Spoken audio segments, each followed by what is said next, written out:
Tonight we're looking at the Greek Empire, and just to give a setting for the period that we're looking at, on the screen I have three different historical periods of the Greek Empire.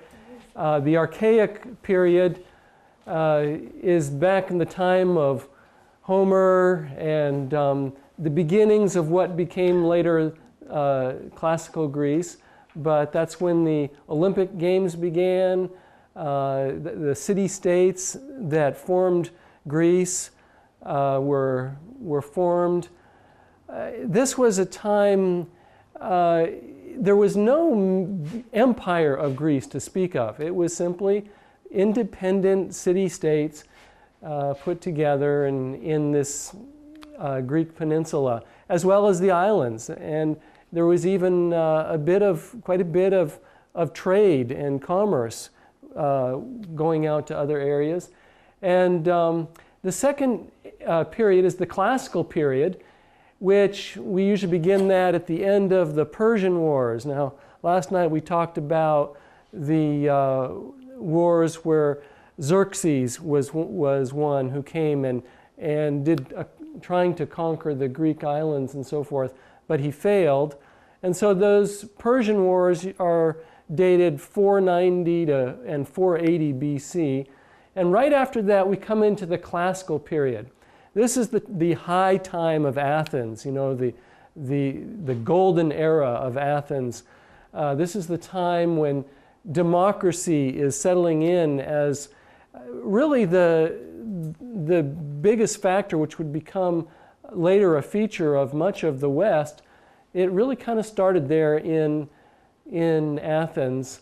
A little bit different from our democracy, whereas for us, we have a representative form of government in this country, and we elect representatives who then vote laws on our behalf.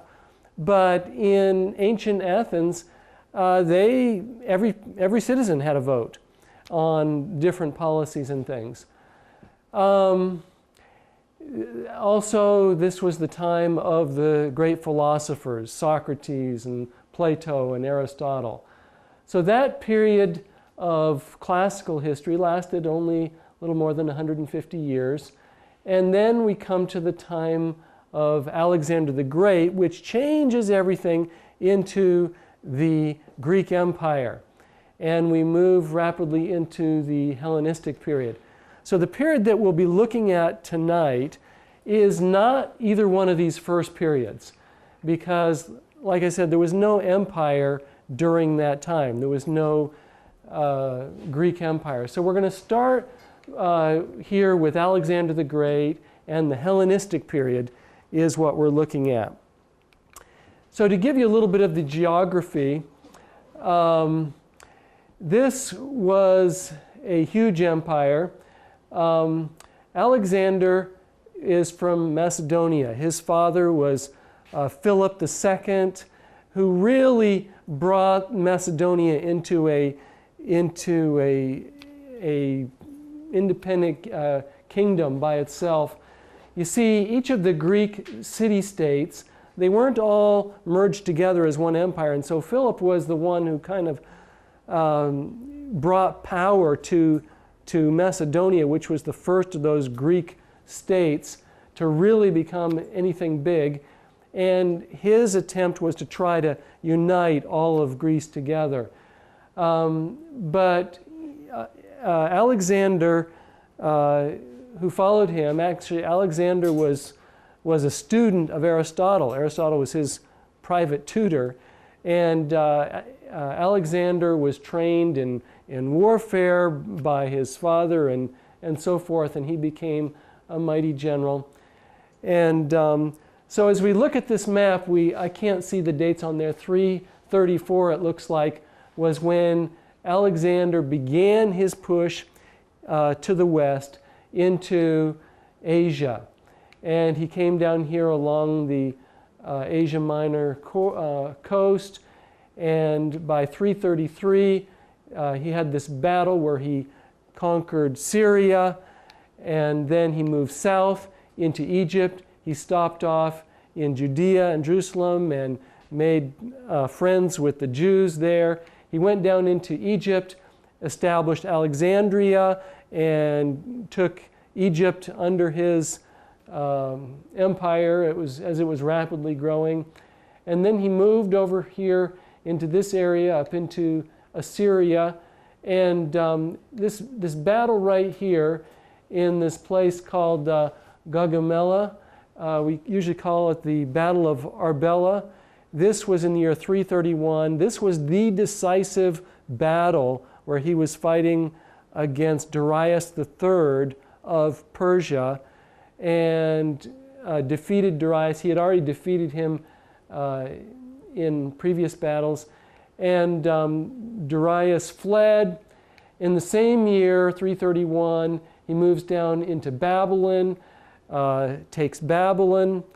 In the next year, 330, Darius's men kill him, and they all surrender to Alexander. And so he takes Babylon, he takes Susa, he takes Persepolis, and then he begins a 5-year trek all through all of this area over here, all the way to the borders of India and back to Susa, where he celebrates his conquering of all of the Persian Empire. Basically, we say he conquered the world because this was the civilized world at that time. And then in 323, he went back to Babylon. His intention was to make Babylon his capital of this new empire, but he hadn't been there long, and he died at the age of 32. So when he died, of course it was an unexpected death, and he hadn't arranged for a successor, and so the big question was, who is going to be his successor? But before we talk about that, just a little bit about what he accomplished in that short time. Alexander founded Greek-speaking cities throughout the East. His empire at the time of his death covered 2 million square miles. The Greek language became the trade language of the entire Eastern Mediterranean region. Alexander fused all cultures into one homogeneous society that would ultimately prepare the way for the great Greco-Roman civilization. So amazing accomplishments by this young man. We wonder what would have happened if he hadn't died, at that time, at that young age. But now there needed to be someone to take his place. And so we talk about the great wars of the succession, or the Diadochi, meaning the successors. And so we can break this down into basically 2 phases. First of all, phase 1 was the contest over who would become the single ruler of the empire. They thought that maybe one person would become the single ruler. And there was a number of men competing for this position. Antigonus declared himself king of the whole empire in the year 306. Of course, that was simply a declaration. It wasn't fact, because there were 4 main opponents who said, you are not going to be the king of this empire. And so they challenged his claim, and this came to Battle of Ipsus in 301 BC, and that's where Antigonus was killed, and the empire was formally divided up into 4 parts. That was 301 BC.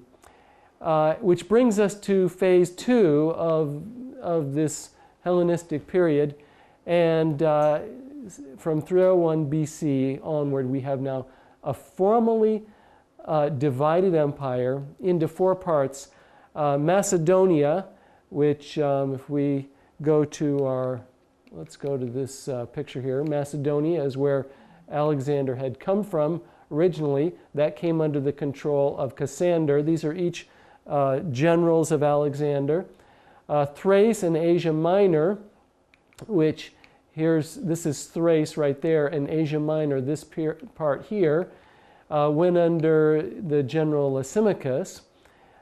Syria this area here, including eastern Anatolia, Syria, and all the way east, that came under the control of Seleucus. And then Egypt was under the control of Ptolemy. So that was how the empire was divided up, those four parts, and that became a four-part division. This was the official division of the empire. Now, that lasted about 20 years in that division, because in the year 281 BC, Seleucus overthrew Lysimachus and acquired his territory. Well, Seleucus himself died shortly after that, but it didn't change anything because he had a successor himself. So this whole area up here now belongs to the Seleucid Empire, and you've got this area down here, the Ptolemaic Empire, and then you have the Macedonian Empire over here. Palestine was under the control of Egypt. This area here was under the control of Egypt and for about 100 years, until about 201 or 200 BC, when it was conquered by the Seleucid king Antiochus III, who came down here and conquered it. So that's kind of the history of that. So the main powers then, because Macedonia existed, but it's a much smaller kingdom. The two large kingdoms were the Seleucid Empire and the Ptolemaic Empire. And so we have kings ruling those. Here we just see who they are. Seleucus I was followed by Antiochus I, then Antiochus II, Seleucus II, Seleucus III, Antiochus III. In Egypt, we have Ptolemy I, II, III, IV, V. Much easier on the Egyptian dynasty to figure those out. Of course, these both went on much further than that, but we're only tracing it this far here. Okay, so that gives us our historical overview of the time period that we're covering. So we're going to start right on the front page of the Greek Empire, and we're looking at Daniel chapter 2. If you remember Daniel chapter 2, Nebuchadnezzar had a dream of a great image that had different metals. Head of gold represented what? Babylon. The next, the chest of silver represented Medo-Persia. The third part, Greece. So that's the part that we're looking at here tonight.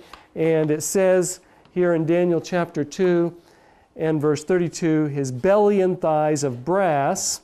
And verse 39 explains that that is another kingdom of brass which shall bear rule over all the earth. So the symbol of the brass portion of the image is explained there in verse 39 as a third kingdom. In Daniel chapter 7, remember we had four beasts coming up out of the sea. The first one was like what? Lion. A lion, and what did it represent? Babylon. The second beast was like a bear, and it represented Medo-Persia. So here, that brings us down to Daniel 7 and verse 6. It says, and after this I beheld, and lo, like a leopard, which had upon the back of it 4 wings of a fowl. The beast had also 4 heads, and dominion was given to it. So this third animal would be the third kingdom, and so it would represent this Greek kingdom. And it's pictured as a leopard. Now, leopards are pretty fast animals, and Alexander was very fast in conquering the world. And then it says it had 4 heads. What do those 4 heads represent, do you suppose? 4 generals. Those 4 kingdoms, the fourfold division of Alexander's empire after his death. And that's confirmed when we go to Daniel chapter 8. So Daniel chapter 8, last night we saw that in Daniel chapter 8, there was a ram that came up, and what did that ram represent? Medo-Persia, because it had two horns, remember? And the higher horn came up last, which was the Persian side. And so then that's what we saw earlier in chapter 8. So now in Daniel 8, verse 5, he says, "And as I was considering, behold, an he-goat came from the west on the face of the whole earth. And it touched not the ground, and the goat had a notable horn between his eyes. And he came to the ram that had two horns, which I had seen standing before the river, and ran unto him in the fury of his power. And I saw him come close to the ram, and he was moved with choler against him, and smote the ram, and brake his two horns, and there was no power in the ram to stand before him, but he cast him down to the ground, and stamped upon him, and there was none that could deliver the ram out of his hand. Therefore the he-goat waxed very great, and when he was strong, the great horn was broken, and for it came up four notable ones toward the four winds of heaven." So that's the symbolic portion of the dream. And then it says in verse 21, it explains it. "And the rough goat is the king of Grecia, and the great horn that is between his eyes is the first king." So who would this horn represent? Alexander. And up in verse 5, notice it says that he came from the west. Alexander came from the west, right? And when it says he touched not the ground, that's also this idea of swiftness. He's traveling so fast. And this notable horn represents Alexander. Now, the other thing I want you to notice in verse 8 there is it says, "Therefore the he-goat waxed very great." Now, last night when we were looking at Medo-Persia, and it said in Daniel 8, verse 4, it says, "I saw the ram pushing westward and northward and southward, so that no beast might stand before him, neither was there any that could deliver out of his hand, but he did according to his will and became great." So Medo-Persia became great, but it says here that Greece would become very great in chapter 8, verse 8. So that means that the Greek kingdom would become even greater than the Medo-Persian kingdom did. And it did extend much further. And then it said there in verse 8 that when he was strong, the great horn was broken. When he was strong. Alexander died as a young man, 32 years of age. While he was strong, he was broken. And then it says, "For it came up four notable ones toward the four winds of heaven." And that simply means toward the four compass points. And so they weren't all in the same location. They were dividing the territory into four areas. So verse 22 tells us what that represents. It says, "Now that being broken, whereas four stood up for it, four kingdoms shall stand up out of the nation, but not in his power." So that explains it. We don't need to guess what this represents. The Bible explains its own symbols and tells us that these four horns that came up in these four directions are four kingdoms that would stand up out of that Greek nation, but not in his power. So in other words, neither of those four would have the power that the combined total had. Okay, so that is Daniel chapter 8. Now we move to Daniel chapter 11, just below that. Now the interesting thing about Daniel chapter 11 is that it does not use symbols. In Daniel chapter 2 we had this symbol of an image. In Daniel chapter 7 we have this symbol of four beasts. In Daniel chapter 8, we have the symbol of the ram and the goat. When we get to chapter 11, it doesn't give symbols. It just talks in plain, straight language. And we saw last night, in reference to Medo-Persia, it said that after Cyrus, there would be 3 kings, and then there would be a 4th that was far richer than they all, and he would stir up all against the realm of Grecia. And we saw that that 4th one was Xerxes. But the interesting thing in Daniel chapter 11 is that once it introduces a power, it does not take the storyline. Once it introduces a new power, a new empire, it does not take the storyline past the king that is defeated by that power. So Xerxes was defeated by Greece. So Daniel 11 doesn't tell us about the rest of the Persian kings. It skips next to the Greek kings. And that's where we find it here in Daniel 11, verse 3, on our sheet that we're looking at tonight. So verse 3, and I've supplied there in brackets in a little bit lighter print who these people are, just so you can know as you go back through it later who we're talking about. So it says, and a mighty king shall stand up that shall rule with great dominion. Isn't it interesting that, here this prophecy was given in 535 BC, and it actually is applying to Alexander, who came along in 200 years later, in the 330s. 200 years before Alexander is doing these things, it's saying exactly what he would do. And he would be a mighty king. A mighty king shall stand up that shall rule with great dominion and do according to his will. Now that's an interesting expression, do according to his will, because that's the same thing that we saw with the Medo-Persian Empire when it said about the ram. It said that in Daniel 8 verse 4, it said, he did according to his will. So that's a phrase that shows the introduction of a new power.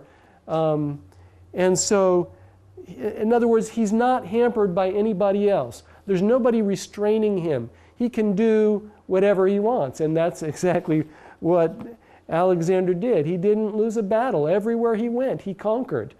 So then it says in verse 4, and when he shall stand up, his kingdom shall be broken. He had just barely conquered the world, just barely got done, and he dies.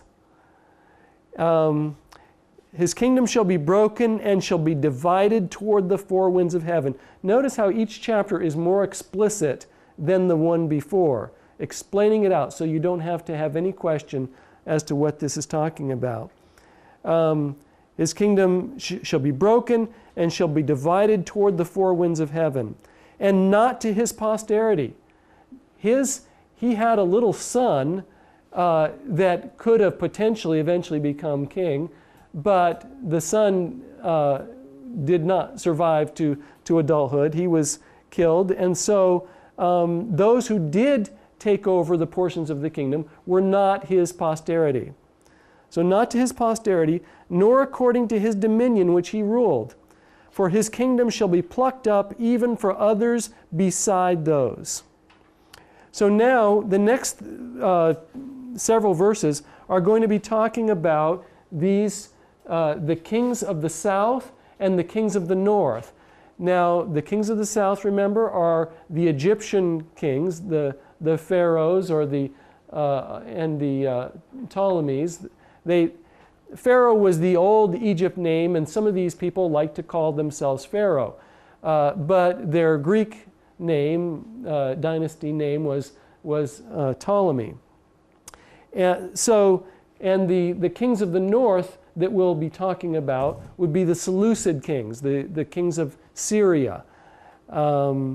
So these, remember, this was the divisions of his territory. Now, we won't find any reference to Lysimachus because his territory was eliminated and Seleucus took his territory, nor will we find reference to Macedonia in Daniel 11 after this point because it just kind of disappears from the prophecy.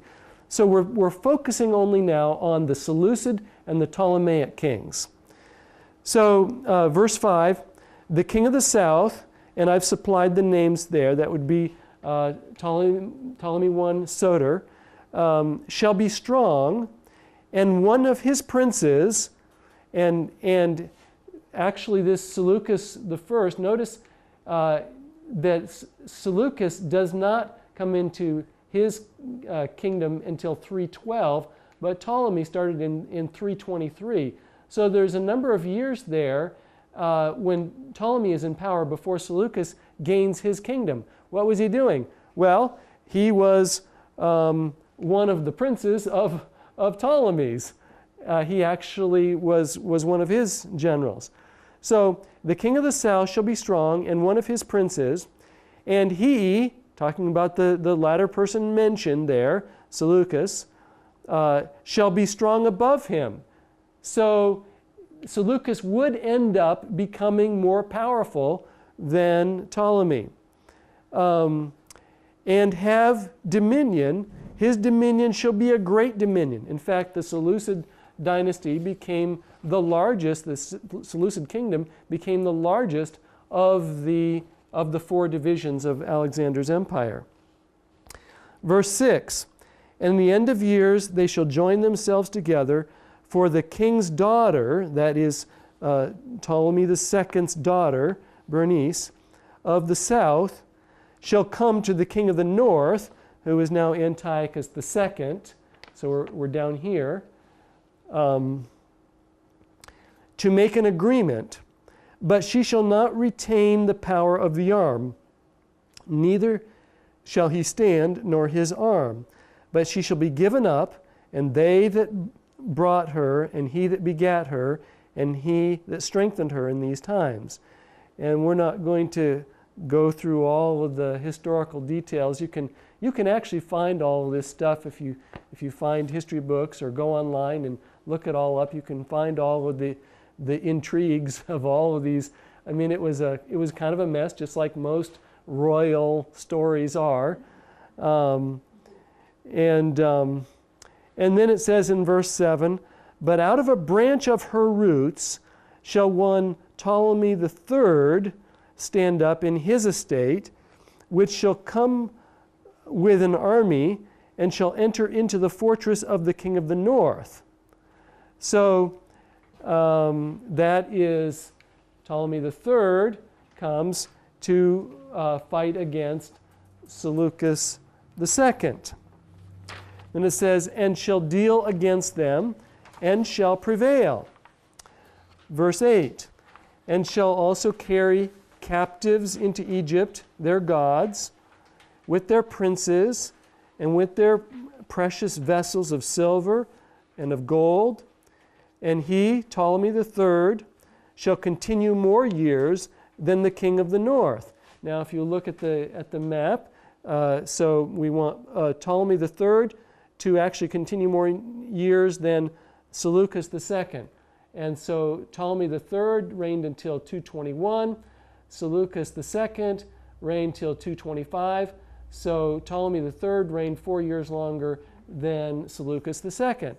Again, this was predicted way back in the year 535 that this would be the case. And so far, every detail is coming out exactly the way it was foretold. Then it says in verse 9, also the king of the north, Seleucus II, shall come to the kingdom of the king of the south, Ptolemy III, but shall return to his own land. Okay? And then it says in verse 10, but his, Seleucus II's sons, and those two sons would be Seleucus III and Antiochus III, these people here, shall be stirred up and shall assemble a multitude of great forces, and one Antiochus III, that's this one here, shall certainly come and overflow and pass through, then shall he return and be stirred up even to his fortress. And the king of the south, Ptolemy IV, this man here, shall be moved with great choler, and shall come forth and fight with him, with Antiochus III, even with the king of the north. And he, Antiochus III, shall set forth a great multitude, but the multitude shall be given into Ptolemy IV's hand. So in this battle, Antiochus III loses the battle to Ptolemy IV, and that actually took place. Verse 12, and when he, Ptolemy IV, hath taken away the multitude, his heart shall be lifted up, and he shall cast down many 10,000s, but he shall not be strengthened by it. For the king of the north, Antiochus III, shall return, and shall set forth a multitude greater than the former, and shall certainly come after certain years with a great army and with much riches. And in those times there shall many stand up against the king of the south, who is now Ptolemy V. Now this was just a young boy. And so because of that, there was a lot of different powers stood up against him to take advantage of his weakness as a child. One of those would have been the king of Macedon, as well as Antiochus III. But it says, many would stand up against him. Also the robbers of thy people shall exalt themselves to establish the vision, but they shall fall. And there's differences of opinion as to who the robbers of thy people are. Some people say it's the Romans. Others say it is those of the Jews who, thy people would be the Jews, but whether it's saying those of thy people who are described here as the robbers, or those who are robbing thy people. So it could be the Romans, or it could be certain ones of the Jews. Anyway, it could go either way with that, because both were true. Okay, verse 15. So the king of the north, Antiochus III, shall come and cast up a mount and take the most fenced cities, and the arms of the south shall not withstand, neither his chosen people, neither shall there be any strength to withstand. This is the point at which Antiochus III conquers the land of Judea, Palestine area, and the Jewish people now for the first time come under the control of the Seleucid or Syrian Empire. See, up until this time, for the last 100 years, from 301 to 201, the Jews have been under the control of Egypt. And this might be a good time to just kind of talk a little bit about that, because you see, the Jews, since they came back from their Babylonian captivity, they wanted to, they realized that they had gone to Babylon because of their disobedience to God and violation of His law, their idolatry and so forth. So when they came back from Babylonian captivity and they recovenanted with God to serve Him faithfully, they had some challenges, and the biggest challenge was this Greek influence, this Greek secular influence. And there were, Alexander had set up an educational center in Alexandria. There was a huge library that was developed there, and schools and so forth. And the Jews sent some of their scholars to Alexandria because the Egyptians wanted to have the Hebrew Scriptures in their library, and it was during this time actually that the Old Testament was translated into Greek, and that's known as the Septuagint. And so that was so that there would be the Hebrew Scriptures in the Greek language.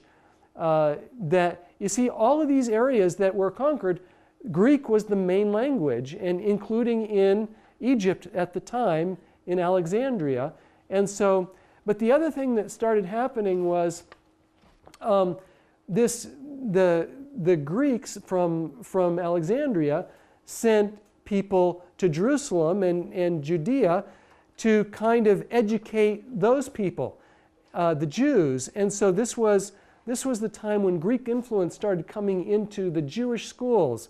They set up the synagogue schools.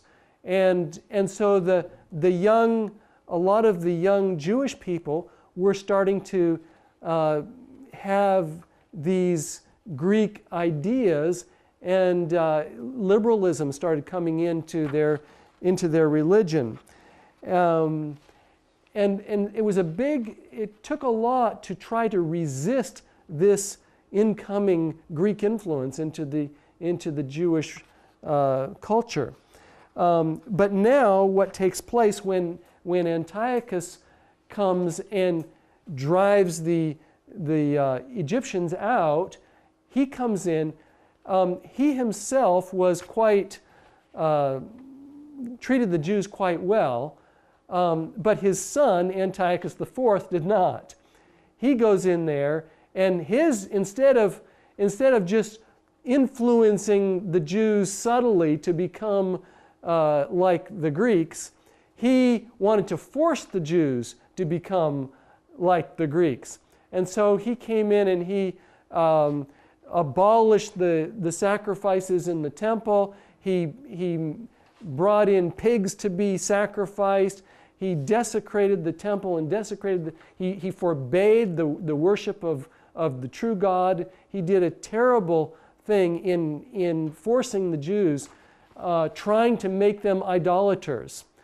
And if it hadn't been that eventually the Jewish people were able to raise up, themselves an army and fight him off, the Jewish religion would have been wiped out completely. But this is the time of the Maccabees that you can read about in the Apocrypha. And the Maccabees were a family that kind of spearheaded this resistance to the Seleucid armies, and they were actually successful. And for a short time, the Jewish people actually had independence for a short time, complete independence from any other foreign power.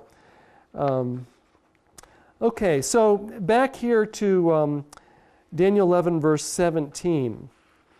It says, "He, Antiochus III the Great, shall also set his face to enter with the strength of his whole kingdom, and upright ones with him.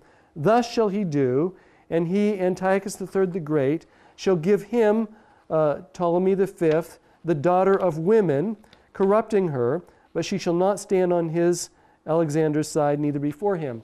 Now, some of you have probably heard a different interpretation of these verses. This is actually the most widely accepted interpretation among interpreters, and we'll look at some of the way this is actually played out. What happens here is that Antiochus III gave his daughter to be Ptolemy V's wife. And this was intended to be some kind of truce, alliance type of a situation.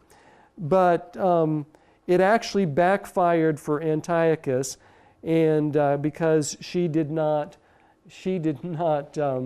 actually sided with her new husband, Ptolemy V.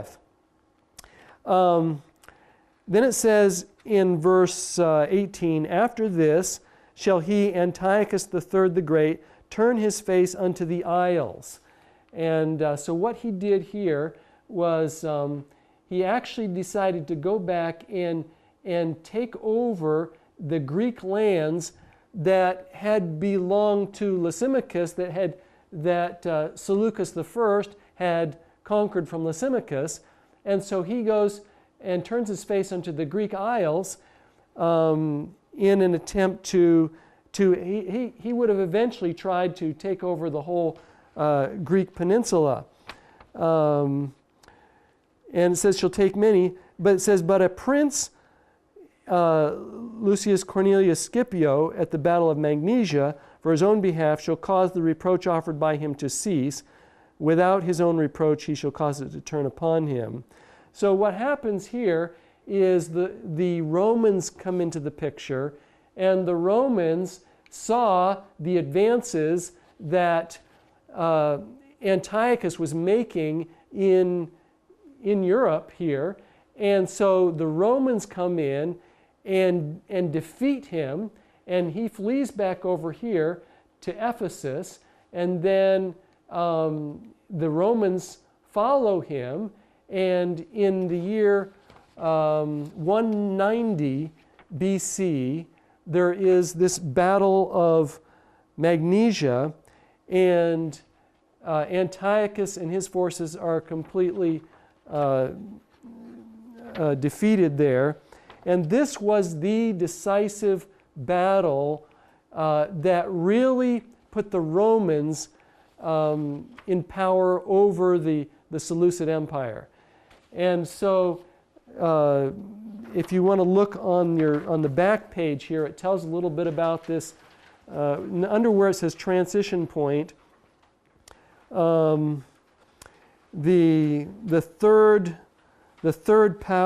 paragraph under transition point on page 12 here, it says this docility is reflects the reality that the Seleucid kingdom had been subject to Rome's power already for more than 20 years. This is talking about in 168. It had already been subject to Rome's power for more than 20 years. When Antiochus III had attempted to expand his kingdom into Europe, Rome in 191 declared war on him. Defeated at Thermopylae, Antiochus retreated to Asia. The Romans pursued him the following year, and the final battle was fought at Magnesia in December of 190 BC. The Syrian forces were vanquished. The result was that Antiochus had to surrender all of Asia west of the Taurus Mountains. So the Taurus Mountains are here. So all of the western Asia was had to be surrendered. He had to surrender all of his war elephants, all but 12 warships, and agree to pay 15,000 talents, which required an annual tribute to Rome. Thus came to an inglorious and the great Seleucid Empire. Antiochus III was murdered in his own homeland for robbing a temple to make his payment to Rome. So that is how the Seleucid Empire came under the control of the Romans. Now let's just go up and read those first two paragraphs under transition point also, so we can see what happened in 168. We can place the transition from Greece to Rome in the prophecies of Daniel at 168 BC, when the kingdom of Macedonia was finally crushed. So Macedonia is up here, was finally crushed by Rome at the Battle of Pydna. No Mediterranean power after that would seriously challenge Rome's supremacy. Egypt, down here, had voluntarily submitted to the Roman protectorate. And once the news of Macedonia's defeat in 168 reached Antiochus IV, who was at that moment marching his troops to conquer Alexandria, the Syrian king, that would be Antiochus IV, was shortly confronted by the Roman envoy Popilius just before reaching the city. So he's marching, this is Antiochus IV marching to conquer Alexandria from the Egyptians, from the Ptolemies. As he's doing that, just before he gets there, this single envoy from Rome comes and meets him and stops him there. Notice what happens there. It says, Popilius delivered the Senate's directives that Antiochus leave Egypt alone. He drew a circle in the sand around Antiochus and demanded a response before he stepped out of the circle. Antiochus meekly yielded and withdrew from Egypt. So that was 168 BC. So by 168, so 190, the Seleucid Empire had lost their battle to Rome. By 168, the Macedonians lost the battle to Rome, and now the Egyptians had already come kind of sided with Rome. They'd look to Rome as their protector, and it played out well for them right then in 168 when Antiochus IV, by a single man from Rome, was dissuaded from conquering that city. Okay, so back to Daniel chapter 11 on page 10. So we saw in verse 18 where Antiochus III turned his face to the isles, to Greece. He's driven back by the Romans. He loses the Battle of Magnesia. And then it says in verse 19, then he, Antiochus III the Great, shall turn his face toward the fort of his own land, but he shall stumble and fall and not be found. And we just saw, reading on the back page, that after he went back home, he needed money. He needed money to pay this annual tribute to Rome, and so he had gone and he was robbing one of the temples to come up with the money to make his tribute to Rome. And the people, his own people, says, no, you're not going to rob this temple, and so they assassinate him. And so that's what it's talking about here. He shall stumble and fall and not be found. So that is the story of the Greek Empire in the Scriptures. We've looked at chapter 2, chapter 7, chapter 8, and chapter 11. And there's no session tomorrow night, but Thursday night we will pick up with Rome. And so each of the meetings from this point on are fascinating. We're going to be looking at Rome on Thursday, be looking at the Middle Ages on Friday, and the time of the end prophecies in Daniel on Saturday night. So let's go ahead and bow our heads for a prayer as we close. Father, thank you so much for the way we see that the Scriptures accurately foretold all of these things. We know that only divine inspiration could have brought that about. And so we are anxiously looking to see what else there might be in the Scriptures that you would have us to learn. And so we want to continue studying your Word, and we want to follow you as you lead us each day. In Jesus' name, amen.